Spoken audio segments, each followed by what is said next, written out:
The information shared on the Allo podcast is not intended as medical advice. Your medical care decisions should be made in consultation with your physician who is familiar with your specific case. Hi, welcome to the Allo podcast from the Allo Hope Foundation. I'm Bethany Weathersby. And I'm Molly Katie Sherwood. Shanahan. Oh no, we didn't decide our order. Sorry. We've arrived at one. Let's just keep going. I think it's good.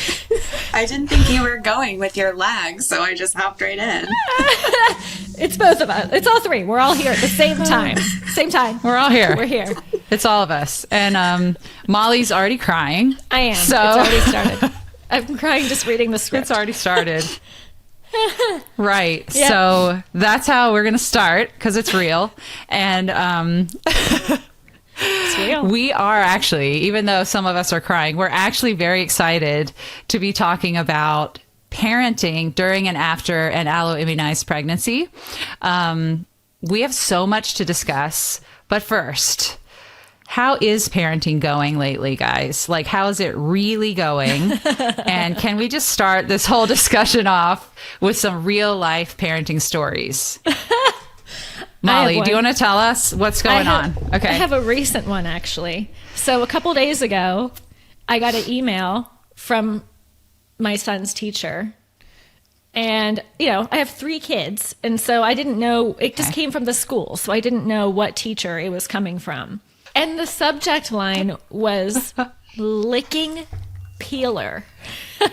And my I gosh. immediately knew, just by reading this is a mother's intuition. I read the subject line and knew exactly what happened and which of my kids was responsible. And so turns out my gosh. middle son, Hayes, had encouraged a kid to lick a vegetable peeler.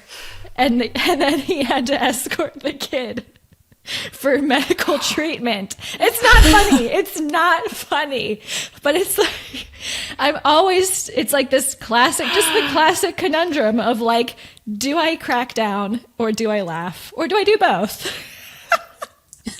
I mean, look, it's a Montessori based school, correct? Yes. Natural consequences okay. are a thing. Yeah. Exactly. So, you're going to have a real like vegetable peeler, then this is going to be the consequence with kids. But also that kid has a healthy fear of a vegetable peeler now. And he is not going to do that again his whole life. He's going to treat so that peer pressure. respect. Yeah, no, he That did is though. so true. And hopefully Hayes has a good fear of vegetable peelers and peer pressure. But he might be like, ooh, it worked. No, Hayes was not. Hayes felt no remorse. And I was like, well, did you have No, well, he was like, well, they gave him a popsicle after and it looked really good. So I was like, he's just jealous of that kid's popsicle that he got after licking the vegetable peeler that Hayes told him to lick. Anyway, that's how parenting is going for me this week. I mean, aren't you glad you're not the parent of the kid who licked it, though? I don't know. Which one would you prefer? Oh, man. Okay, well, that reminds me of my gentlest child when he was in kindergarten. It's a boy. And I got a call from the teacher about his concerning drawings in his journal of explosives and body parts flying and carnage, because that's what they love. I mean, it's not like he wants to bomb anyone, but he does want to draw the carnage and damage. Yeah, it was all kinds of damage and disaster. My kids love to quantify percent damage, yesterday. Same. Yeah, we got pumpkins, and we were driving home, and they were rolling around, and some of the what's it called? The stems kind of cracked. And they were like, this pumpkin took 40% damage. Yeah. They love it. My kids love doing 47,000 casualties. And I'm like, wow. All right. I mean, so specific. Oh my gosh. But I did talk to my son who's 5 and like the gentlest spirit. I was like, what did you draw in your, journal? And it was Minecraft. It was like a little TNT box, And I was like, okay, this teacher needs to have a son or something. Like, I don't know. I don't know how to explain to her how their brains work. But anyway, she just had one gentle daughter. So, what's that like? All right. All right, Katie. You tell us a story. Liam's still like so young. He hasn't done anything like really crazy yet. But he's turning 3 next week. And we have definitely hit, I don't even know what they call it. Like it really three-nager. Should be the terrible threes. Like he just has these emotional outbursts where he's just so sad for no reason. And he's just saying, I'm so sad. And cries for like 20 minutes and there's just nothing you can do. But then I'll look at him and be like, what can I do to make you feel better? And he'll stop crying and he'll look at me and he'll go, chocolate? The strategy all along. And then I'm like, no, we're not going to use chocolate to make ourselves feel better. He just keeps crying. So it's like, are you really upset? Are you just manipulating me? Like, I have no idea what I'm doing. No idea. I mean, he's probably just answering you truthfully because how many times are we really emotional and chocolate is kind of what we really need? And I'm like, do we have a poor food association here? I don't understand. Oh. You want food to make you feel better? I guess comfort food's normal. Oh, yeah. That and the 3-nager is that stage that you're talking about. And it is so intense with all of my kids. I was like, yeah, why are we talking about the terrible 2s? Because twos the worst, twos were great. What comes next is worse. Yeah. Yeah. Oh, man. Big feels. Okay. Well, yeah. Hopefully our lives and our stories are just kind of setting our listeners at ease because as moms, we still don't really know what we're doing. Even those of us with 5 kids. So welcome. All are welcome here. And there's absolutely no mom judgment from us, for sure, wherever you are in your parenting journey. And so speaking of parenting journey, should we just quickly tell everyone about our kids and let's just tell them how many kids we have and their ages. Is that good? Yeah, good idea. Yeah, Bethany, you go first because you have so many to remember. I know. I actually had to type it out here in the script so I could remember their ages. Oh my gosh. Lots of them just had birthdays. Okay. So I have Liam and he's 15. Asher is 13. Lucy, if she were alive today, she would be 11. And Nora is 9. Callum is 7. And August is 4. And so I've actually been pregnant 10 times. And I have 5 living children. 3 of those were early miscarriages. And 1 was Lucy being stillborn because of HDFN. But my first 2 pregnancies were not affected by HDFN at all because I didn't have the antibody. So those were my 2 normal pregnancies. And I feel so blessed that I even had those pregnancies at all. So that's where I am. Molly, do you want to tell us about your kids? Well, I have 3, and I can barely keep their birth dates in line when I got to go to the doctor's office. So I don't really know how you. Yep. That's always a high pressure situation. Yeah, it is. The year. You're writing their birthdays in order. Oh my gosh, yes. Oh my gosh. So no. I have 3 little boys. My oldest is Ronan. He is 7. My middle son is Hayes, the vegetable licking incentivizer. He's 5. And actually, my most chaotic, troublesome child, which now I'm questioning that statement, is my youngest, Grayson, who is 3. And I shared in my my episode that I was pregnant before Ronan with a twin pregnancy that I lost around, I think it was like 9 or 10 weeks. And my children, Ronan remembered that and actually brought it up during the Wave of Light Day a couple of days ago, which was just a really touching moment. So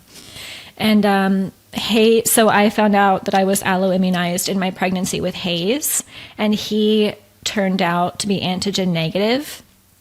And then with Grayson, by then I had 2 antibodies. And so he was minorly affected by HDFN and almost needed phototherapy. So we were monitoring him quite closely, but he avoided intervention. So that's my kids' very, very fortunate HDFN backgrounds. Yes. I need to hear Katie's too. Oh yeah, Katie, tell us about your parenting situation. Please reveal. Well, so I'm so excited. I have Liam. He's 3.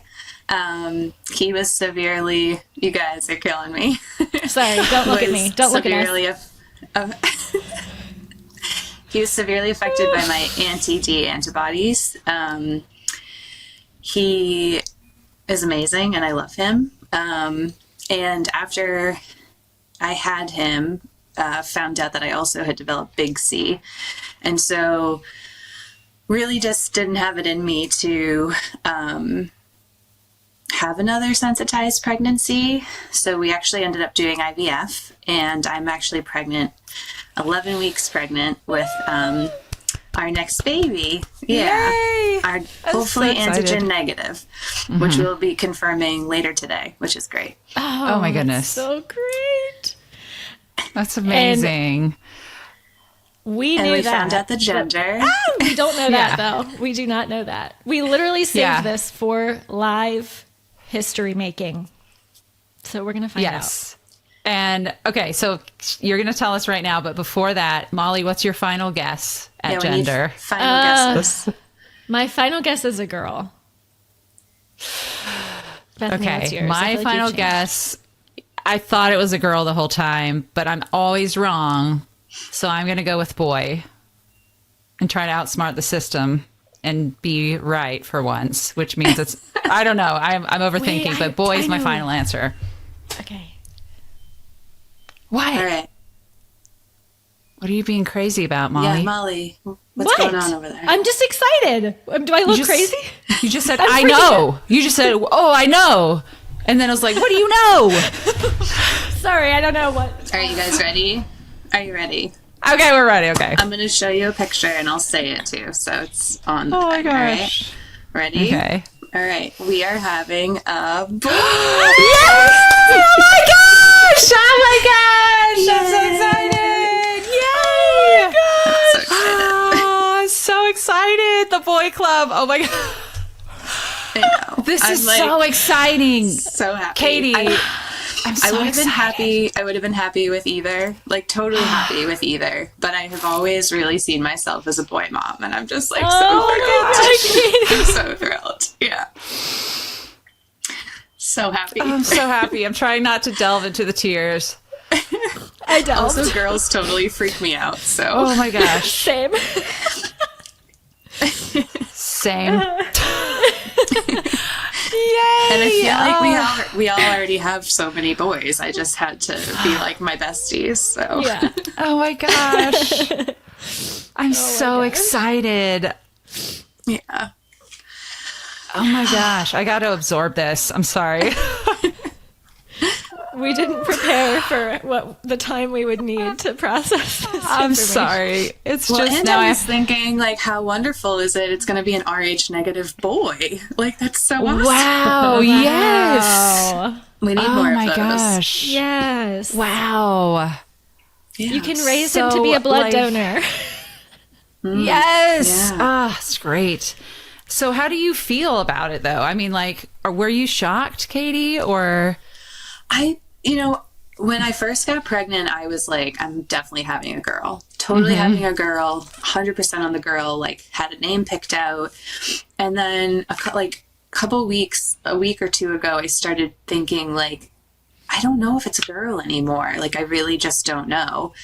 And And our pregnancy hasn't been a walk in the park, so I haven't really had much time to think about it. So yeah, I was actually pretty shocked. I think I had been like pumping myself up for a girl, and again, would have been totally happy with either, but was just like so ecstatic that it was a boy. And I think Liam's going to, just like that, he's going to have a built-in best friend for the rest of his life. It makes me so happy. Are you wearing Are you wearing a blue sweater on purpose? Actually, now that I look at it, I wear blue like every day of my life. Molly. I remember, Katie, when because my oldest is Liam too, and I just remember saying to Josh when Liam was still an infant, I was just saying, like, he needs a brother. He needs a brother. And then when we found out our second was a boy, it was just, I was so ecstatic. And it was very odd because a lot of people, when we told them it was another boy, they would get this look of like pity. Oh, I'm sorry. And I was like, that's so strange to me. Mm-hmm. Like that people would assume that you want a girl next. I don't know. As long as they're healthy, like, and we did IVF, and we could have selected for gender. I mean, not us, because we only had one unaffected embryo, but that felt weird too. I mean, totally fine for people that do it, but it just felt like I was tempting fate. And so, and the interesting thing is we got the report for all of the embryos, and 4 of them were girls. Only 2 of them were boys. Wow. Yeah. And it was embryo number 12, which we all know. You Tom gotta Brady. explain that. Oh my gosh. You're gonna have to explain it for the non-New Englanders in this room. Yeah, we're obsessed with Tom Brady. Liam's middle name is Brady. And so then embryo number 12 just felt like good luck. So, yeah. Because that's his number, right? Did you ever say that? Did you say that's Tom Brady? No, people don't know. In New England, you just assume everyone knows. No. Not everyone knows. Okay, so his football number is 12, Tom Brady. Yeah. Okay. And our embryo was number 12. So. Okay, we got it. Producer are you CJ is name clapping this? for us for this epic revelation we just had. Oh my gosh. He's just the greatest of all time. No big deal, guys. Oh wow, okay. Oh my gosh. So is this baby, is his middle name going to be Thomas or Tom? No. No? That'd be a little much. Okay. Yeah. Okay. All right, guys, that was so exciting. We got to move on. Yes. Yeah. We have to get going through our actual podcast episode, though.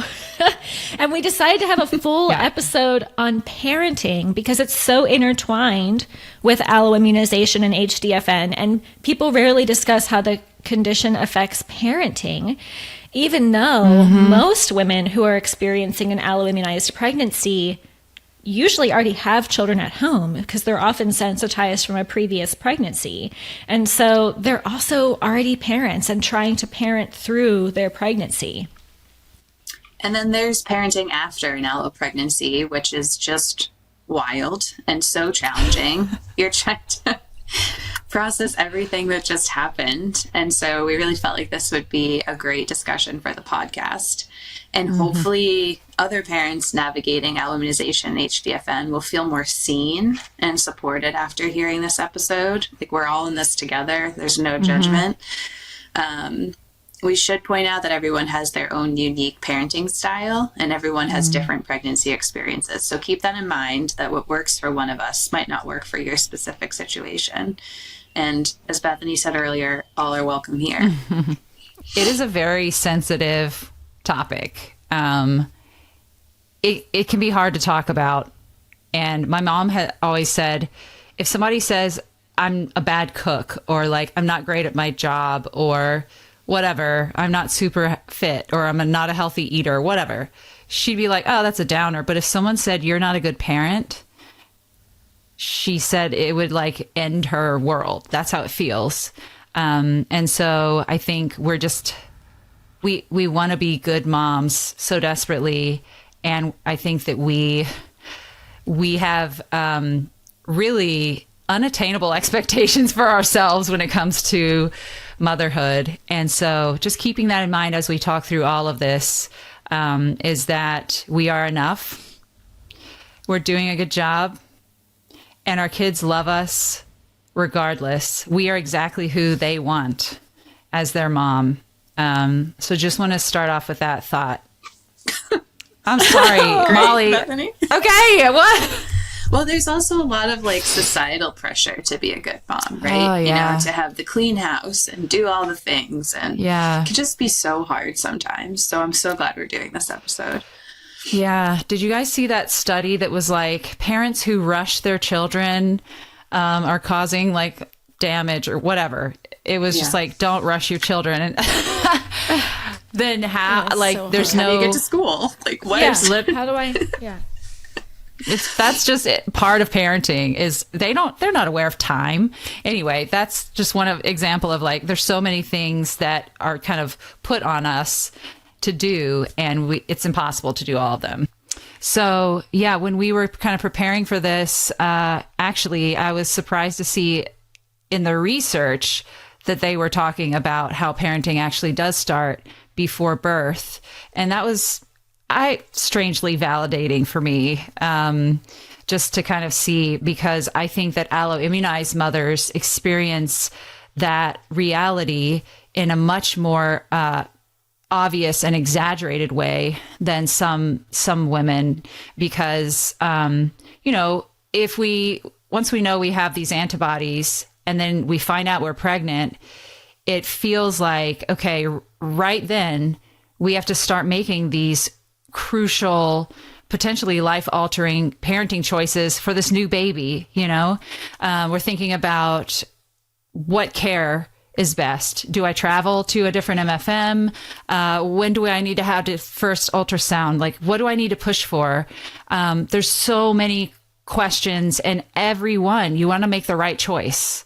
And so that kind of floods in for the alloimmunized mother right from the start. And that is a lot of pressure. In our support group, our patient support group, we see thousands of questions from other alloimmunized moms on a regular basis coming in.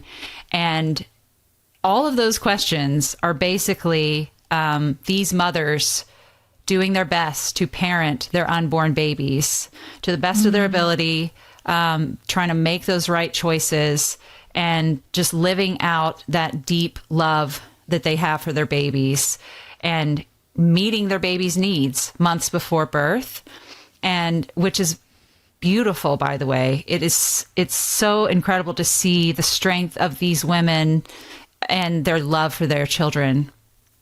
And then they're doing all of that on top of their normal daily parenting duties.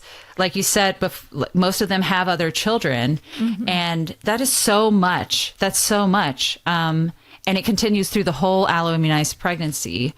And kind of seeing that made me think about my allo pregnancy was my third pregnancy. And so I had already experienced parenthood with my older boys.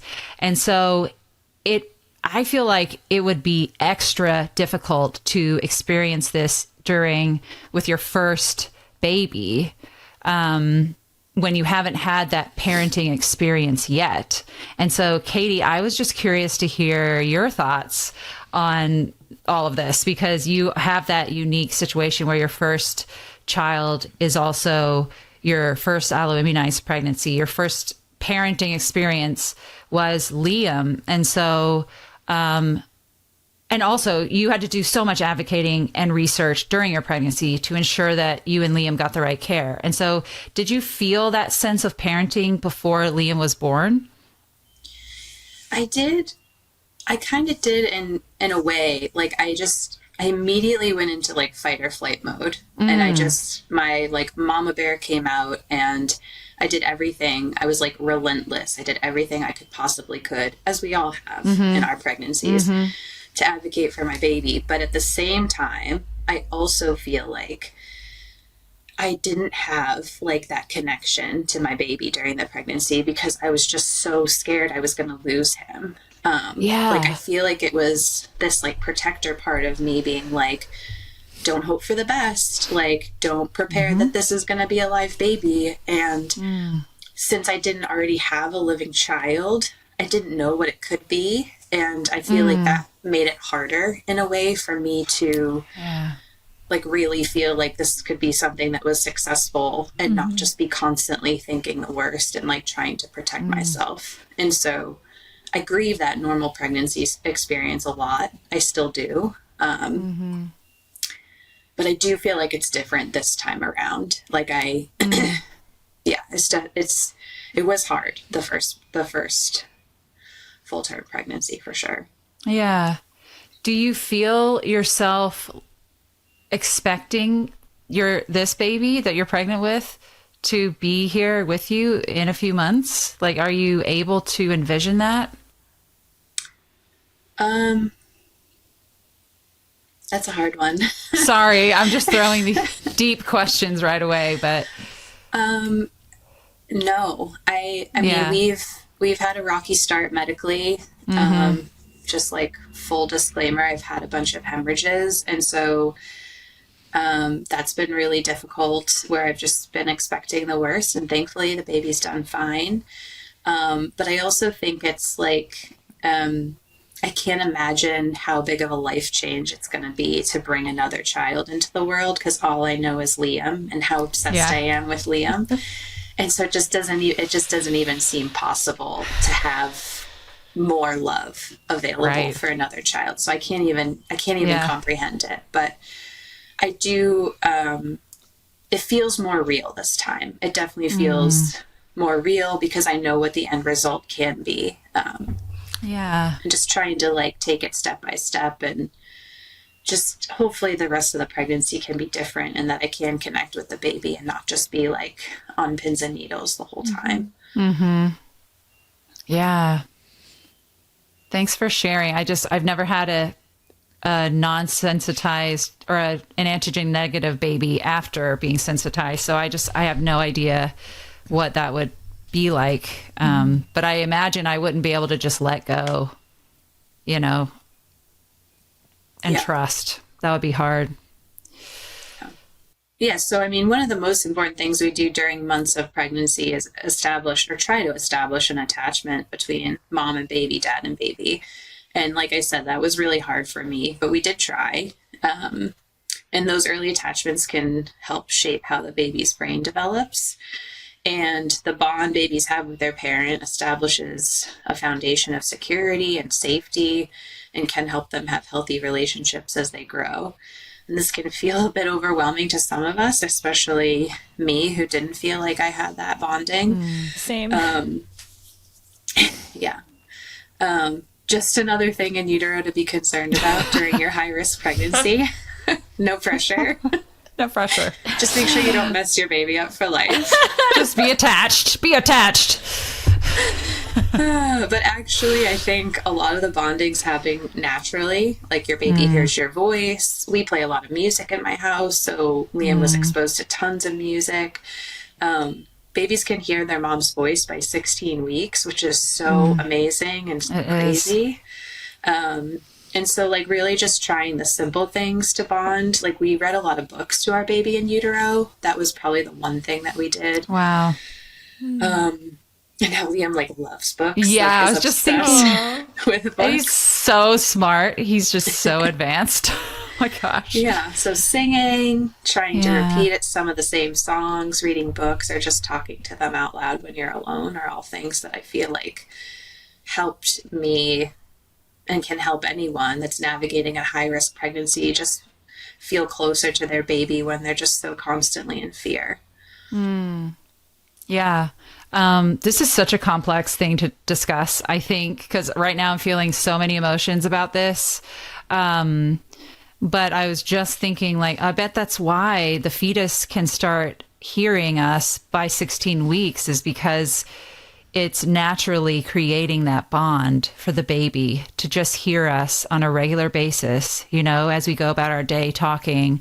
And that is really special and important, I think, for the baby to have that consistent voice with them all the time. And hearing that was actually really comforting to me, because I felt like when I was pregnant with Lucy and I found out at 9 weeks that it was very high risk, and I was just terrified that she would not survive. And I thought, okay, I'm not going to get attached to this baby. I have to protect my heart. I can't go there. This is the way that I'm going to get through this. And so I have almost no photos of my growing belly. And it's something that I obviously regret and wish I could go back and change desperately. Because in the end, it didn't protect me at all. It did not protect me at all. It just made the memories that I had with her fewer. And just knowing that she could hear my voice, for a few weeks before she died, is really comforting. To know that she was bonding with me, even though I was trying to protect myself from the love that I had with her. But she still felt comforted by that. And she just knew my love, that's all she knew. Yeah. And so that's very soothing to me. And then thinking through my pregnancies after that, they were very traumatic, and we were told those babies wouldn't survive, but I had learned through Lucy that I would do everything I could during that pregnancy to connect with my baby, even though I definitely did not envision her actually surviving. I really didn't think she would survive. But I thought, I'm going to for me, this is how I made choices to try to make that attachment and bonding happen. Even though I didn't expect her to be ever with me here on earth, and I didn't think I would get to raise her, but I thought, okay, we're going to name her right away as soon as we found out she was a girl, and then talk to her by her name. And we asked people to pray for her by name. And then we took a ton of pictures with my belly, and we did sorry, now we're just all crying. It was just so hard. It's so hard to be in that spot where you love this person so much and you don't know if they're going to survive. But you want to do your best as their parent for the time that you have them. And this is this is trauma. It's so hard. But I'm so glad that we did this, and we have so many pictures of her. And I prepared her diaper bag with, some items that would be just for her, whether she lived or died. And seeing her on ultrasound every week was so wonderful. It was so good for me to see her growing week by week. So yeah, I'm thankful that I learned through Lucy, how to do those things with Nora, Callum, and August, who came next. I saw a few studies on the emotional impact of ultrasounds on bonding during pregnancy, especially in high-risk alloimmunized pregnancies. And it felt so encouraging, because I know how many ultrasounds some of us have during our alloimmunized pregnancies. And research shows that ultrasounds can actually enhance maternal fetal bonding during pregnancy, and that 3D ultrasounds specifically increase that bond even more than the 2D ones. And one study showed that mothers who had 3D ultrasounds were more likely to form a mental image of their baby, share their ultrasound images with others, and feel a deeper connection post-birth. So that was really encouraging to me, because it's hard for us often to bond with our babies when we are going through an alloimmunized pregnancy. It's something we worry about. We worry after they're here, and we have to deal with trauma associated with our pregnancy. And I just like that for a lot of us, this is like a built-in bonding schedule, those weekly MCA scans. And for me, it was so special, like I said earlier, to get those ultrasounds, and really reassuring. And it was crucial to, I think, my post-birth attachment to my babies. So I'm really glad that we get that, some of us. That's so interesting. I mean, it only feels right that women that are facing the stressors of a high-risk pregnancy get the benefit of more frequent ultrasounds. It's definitely like a silver lining, and we deserve that extra bonding boost with our babies. And those are the only pictures I have, like similar to you, Bethany, with Lucy. I didn't take any bump pictures or anything like that, but I have, 40 or 50 ultrasound pictures. And I'm about to go to my first MFM appointment today, where I'm going to hopefully talk him into scanning me more frequently. Yes. Wait, do you have a count, Katie, of how many ultrasounds so far you've had with this baby? Can you guess? I've had at least 8 already because of all the bleeds. Love it. Yeah, I mean, not bleeding, 8. The ultrasounds. I know. I'm like, yeah. I just have confirmation that the baby's doing okay. And I think we deserve that. We deserve that during these types of pregnancies. Yeah. I wanted to share quickly just one of my experiences with Callum. So that's my, after Nora, I had Callum, and I was trying to really control myself emotionally, just not expecting him to survive. And during one ultrasound, the tech came in, did the MCA scan, and then she left. And then she left like a really beautiful, clear photo of his face up on the ultrasound screen. And she went to get Dr. Trevette. And it was just this really, it felt like an intimate moment where I was just in there. It's still dark, and there's just this beautiful photo of my son's face. And I really like soaked it in. And then Dr. Trevette came in and it was like, "What's wrong?" And then I just burst into tears, which was probably scary for him. But, and I just felt this wave of love for him that I hadn't let myself feel. And that was incredibly, important and special. And I mean, you can tell it's still important to me now, that one little experience with this ultrasound. And all I could say was, I love him so much. I love him so much, to Dr. Trevette. It was a good release. It was really good. So yeah, very important. And I'm glad we get those ultrasounds. Something that has really been important for me throughout all of these pregnancies and these parenting ups and downs is letting go of what I thought motherhood would look like, and fully accepting my children's stories for whatever they are, and loving them and their story unconditionally, and giving them the support that they need with whatever struggles they have. And that has really kind of de-stressed me in a lot of ways, just accepting whatever their story is and honoring my child's story. And to me, this is also a big part of the bonding, I think, between mother and child. And there's one of my favorite authors and speakers is Gabor Mate, and he's so wise when it comes to children and parenting and psychology. So I wanted to read one of his quotes really quickly. He says, unconditional parent... Sorry, let me say it again. Oh no, I do so bad when I have to read it. Okay.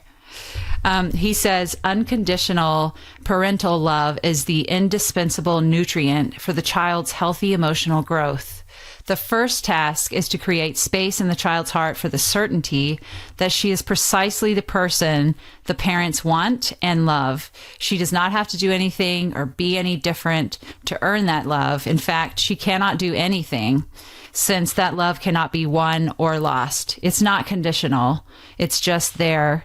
Regardless of which side the child is acting from, good or bad, the child can be ornery, unpleasant, whiny, uncooperative, and plain rude, and the parent still lets her feel loved. And I love that quote so much. It's what I strive for in my parenting, and I think that it has helped me to apply that to my alloimmunized pregnancies in a really beautiful way, where it kind of frees me of whatever I was expecting pregnancy, delivery, and motherhood to look like. I love that quote, and I agree so strongly with that sentiment. And it's one of my goals with my parenting as well, is to just make sure that my children know that nothing they can do changes my love for them. What is up with our crying today? Okay. Anyway, oh my gosh, keeping it together. But let's transition that though into parenting other children while going through an alloimmunized pregnancy. Because like we said earlier, most women with red cell antibodies have at least one older child. So they're going through this very challenging pregnancy and trying to arrange everything the baby needs in utero while also parenting their other children. And that is not for the faint of heart, especially if one or more of those is a toddler. Oh my gosh. Right? Like the most crushingly humbling experiences of my life was being pregnant while parenting a toddler. Like I have no pride or dignity left in my soul. That's pretty much how I feel right now.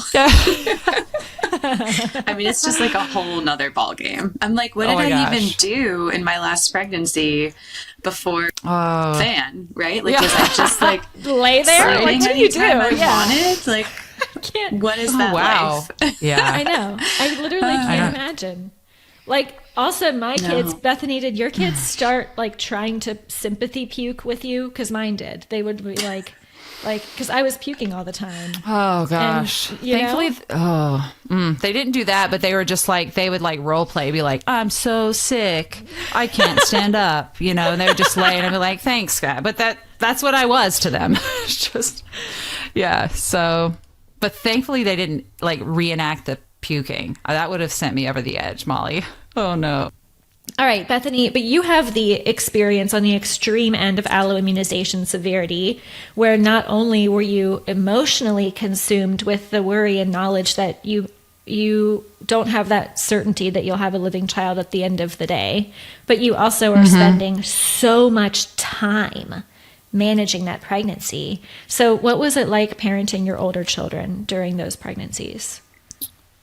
Yeah, it was chaos. It was very slightly controlled chaos, but I think that Lucy dying just gave me the gift of perspective. And so when we were told we can't have any more living children, just being able to be pregnant with a living baby and get the right treatment, it really helped soften the logistical problems of parenting and traveling and having these extreme treatments.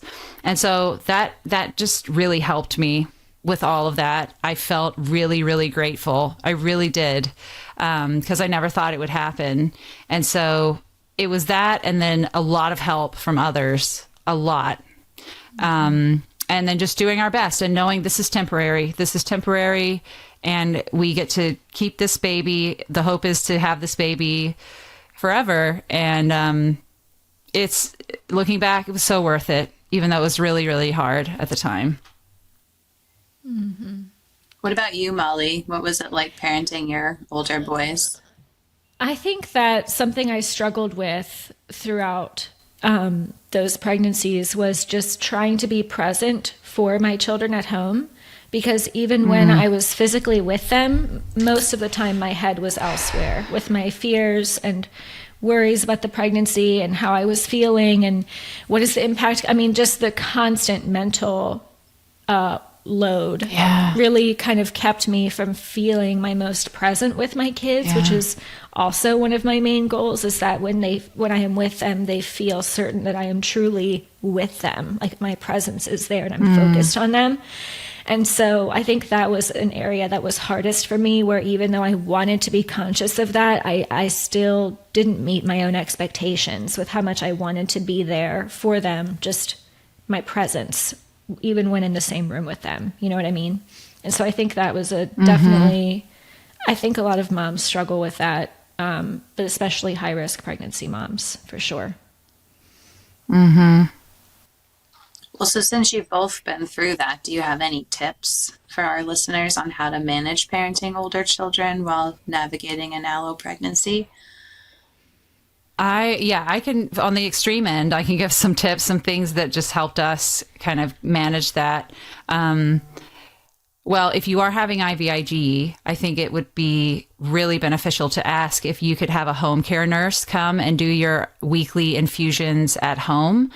That was, I think one of my MFMs mentioned that to me, and that was so helpful. So we had a nurse come to our house every week and then give me my infusion. It was like an 8-hour infusion. So obviously, just being able to be in my own home during that infusion, surrounded by my children, was very helpful. So then I was not, having to find childcare or being away from them for that day. I could be with them. And that was very, very helpful.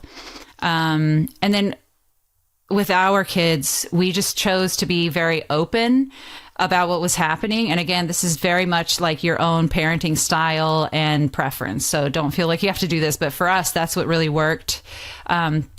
Explain everything to them if they asked, especially, and what were the risks, and looking at, this is what mommy is. Mommy has this giant tube coming out of my jugular, and this is why, and it's giving the medicine to the baby and helping the baby be safe. And we did talk to them about the fact that we didn't know if the baby would go live in heaven with Lucy or come live in our house with us. And they were like, 4 and 6, I think, when I was pregnant with Nora. And so we also explained that this is the care they're receiving, and it's fantastic. And there's medicine that we can use to treat this and help them feel better. And so that was comforting to them. And of course, we were like, we can pray for the baby, and just kind of being upfront and truthful about it, but also in a very gentle way where we're still being truthful, but we're not telling them everything that could happen or terrifying them. What do they need to know in the moment? Basic answers, and then redirect their attention to something else is how we would handle it. And that was very helpful. Because just in our parenting, Josh and I really value openness and truth. And we've told our kids many times, you can literally ask us any question. We will always answer you with truth. And if you're too young to hear the answer, we'll just say, this is something we can answer when you're older. And they really seem to appreciate that. So that helped us a lot. You're such a good mom. Oh, I keep thinking that about both of you. I keep thinking about you both. Those are such great. Okay. You're so good at explaining very concrete tips and advice. And I think those are really, really good practical kind of instructions for, avenues to pursue this kind of thing, It's kind of a tip. It's sort of just encouragement that I try to share with myself, because kind of coming off of what I was saying earlier of just the burden of wondering if I'm engaged enough, if I'm present enough, if I'm available enough to my children while I'm pregnant or parenting a young child, is the knowledge that quality time and those special, special memories can be built in minutes.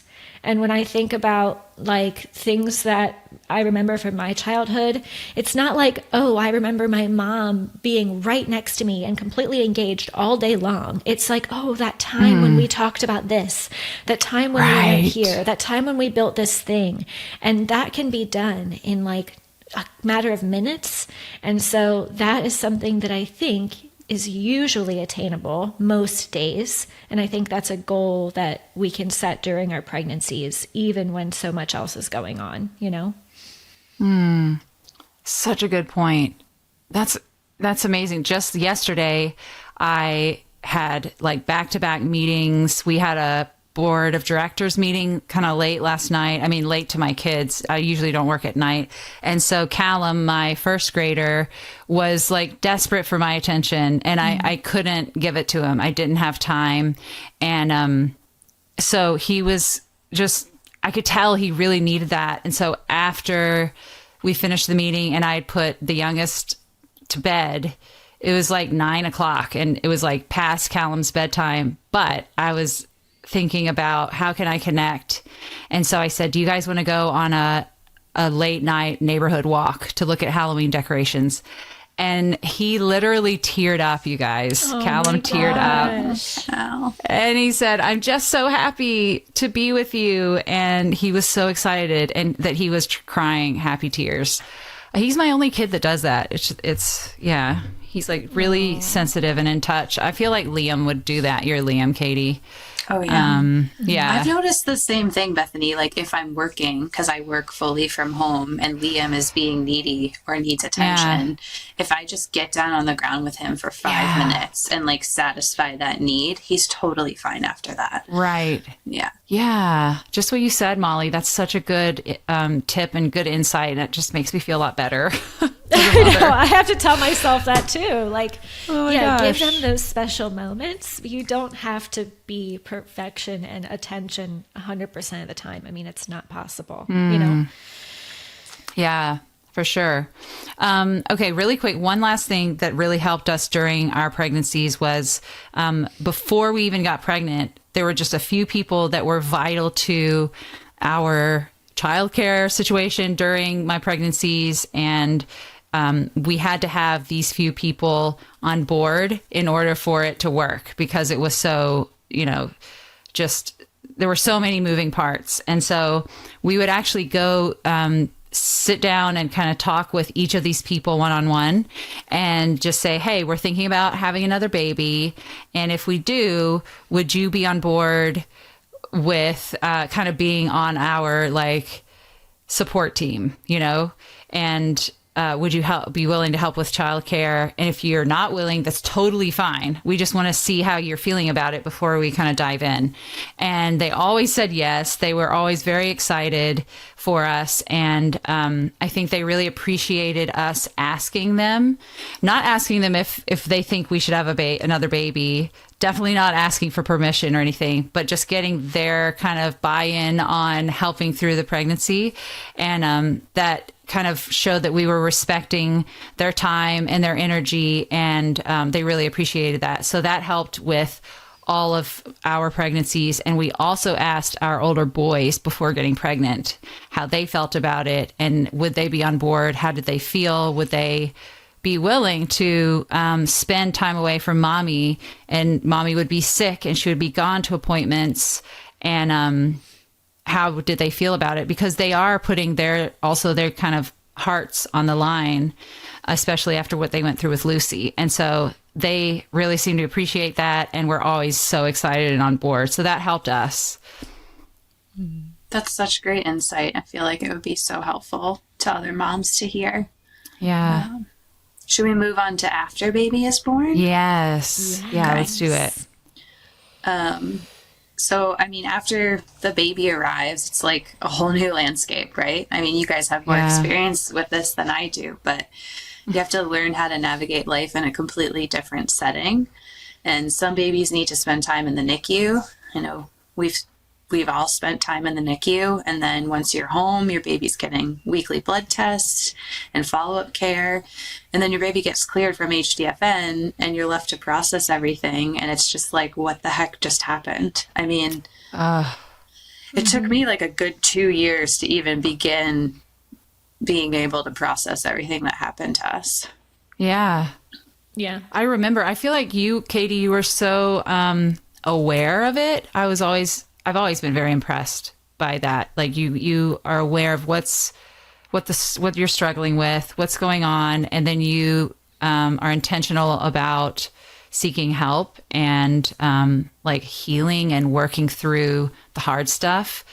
And some of us, like me, at least lately in my life, I want to avoid. I don't want to deal with it and distract. And that's not healthy. But I feel like you're kind of an expert in that way. Oh no, I just you are. I'm like the end of my maternity leave. I went back to work, and then I was working at a children's hospital, so that was just like super triggering for me. And then I stopped pumping, and so then I just like everything came out at that point. So yeah, no, I'm not a pro. I just, it was just Oh, bad. man. Yeah, I feel like yeah. I hear a lot that sometimes moms don't have time to realize their grief and hit that place until months later, because you're still dealing with a sick baby. Even if your baby is not sick, you have a newborn at home, you're exhausted. Like, you have to cope through all the quote normal parts of having a new baby before you can even turn into yourself again. But that said, I'm kind of on the Bethany train. I can be avoidant about my trauma, and I still am. And then it rears its head at random times, like today. So probably should do something with that. Sorry. Hey, at least we can laugh about it. Yeah, right? Yeah. It's great. Yeah. Oh, man. Yeah. So, trauma response, that often comes after our babies are safe and here. And then it's like, what do I do now? Like Katie said. And I think we all have different pregnancy experiences, different trauma responses. And a trauma response is your mind and body's way of coping with a traumatic experience. And it can manifest in different ways depending on the severity of the trauma. And some of the common reactions include heightened anxiety or emotional numbness. I feel like I've had both with trauma, often causing shock. And that, I think that's more of an immediate response. But these responses are not only emotional, but they can be mental and behavioral, physical, and can potentially lead to intrusive thoughts, mental health struggles, or even substance abuse. And it can affect parenting. I think that it naturally would affect how we parent and how we go about our relationships. And I think, kind of like Katie did, it's really important to see what's happening inside of us and try to seek help from professionals if we notice that we're struggling. I think trauma causes a lot of parents to just have different responses and parent differently after their pregnancies. And I'd love to hear how everyone feels like you parent differently after your trauma. I feel like for me, part of it is my own personal experience, but part of it is my experience becoming close with you and with other moms and watching and really truly understanding the incredible privilege it is to raise a living child. That is something I usually keep in context with the way I try to be patient with my kids. And I just watch this living thing in front of me, and it's so incredible. And so I think that helps me sometimes find extra patience when I'm dealing with hard emotions in my kids. But also on the flip side, the hard part is I feel immense guilt when I lose sight of that in moments of frustration or distraction, because I know what a privilege it is to have my children with me. And so it does affect daily the way I choose to respond to things. And when I lay in bed at night, the way I process my day. This has, really shaped the way that I look at my responsibility as a parent and the way that I parent my kids to the best of my ability, I wish that we could just let go of any shame that's attached to Me too. whatever That'd be response we have. There's no benefit to that. There's just let it go. There's no place. Let it go together. Yeah. I've been through a lot. I've lost a child and I have 3 miracle children, and I am not always grateful. Okay. I'm so annoyed when they fill up the toilet with toilet paper and poop and to the very brim and then flush it and it's overflowing. And that's why I was experiencing a moment of peace, because that was going on in the background, And anyway, you're not always going to feel so grateful. That's the reality of it. You're still parenting. And that's the beauty of, you still get to experience all the terrible parts of parenting with these children, So we need to let go of any shame that we have regarding our response.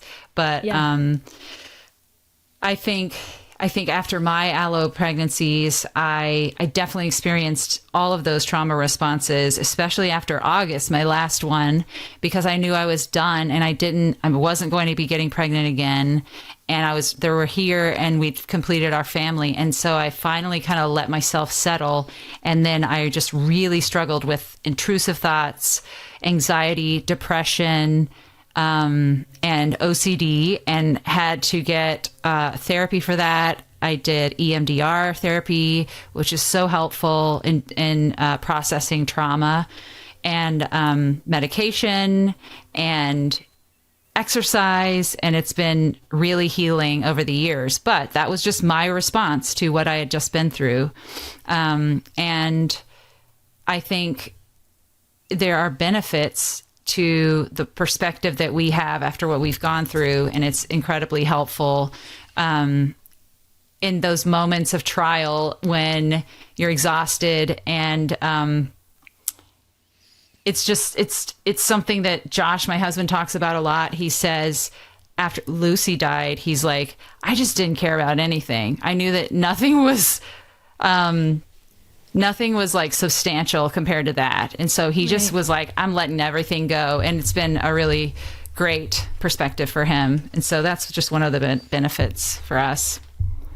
I feel like my experience was really similar, Bethany, in that like immediately I just had this overwhelming trauma response where my intrusive thoughts were so bad. I mean, I just constantly thought he was sick with the most random things. And I don't think my like previous career history helped seeing like the worst cases at a children's hospital, but his belly would look big because he had a dairy allergy. But I remember trying to like palpate his liver and see if it was enlarged. And that's just like not normal, right? Like I just constantly thought he had cancer or just the worst that was going to happen because we went through the worst, right? And that's normal. And then something that I could not get over for the longest time, and it is still hard for me, is when he cries. Like I just don't want him to experience any pain because I know even though he doesn't remember how much pain he's already been through.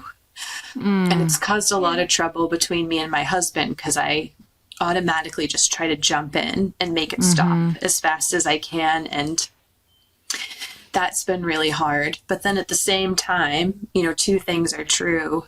We just have this like overwhelming gratitude for his life and just the milestones, like even the simplest milestones are just so special in our family. And I know that there's an easy chance that any one of us could have just not had those. And so it's trying to balance like this extreme trauma we've been through with this knowledge that we should be grateful for what we have, and then that in itself being hard. But it's definitely changed my perspective. We let things go all the time. It's just not worth it. And something we always say to each other is it could always be worse. Like that's something we say all the time. Yeah. Yeah, so true. With the balance of those extremes, it's hard. And we are grateful, but it's impossible to like show that every moment of our day when we're parenting these little people, you know? Especially at age 3. Yeah. Yeah. Oh my goodness. Oh my gosh. Yes. All right. Well, I think we did it, guys. And okay. And we just want to say to all the parents listening that you are loved. You're exactly who your kids need. And you're doing a good job, and you're not alone. I love that. Molly and I are both. We're like, thanks, Bethany. This is more like a therapy This just turned out to be like an empathy session. What is happening? Okay. Yeah. Now I feel. Yeah.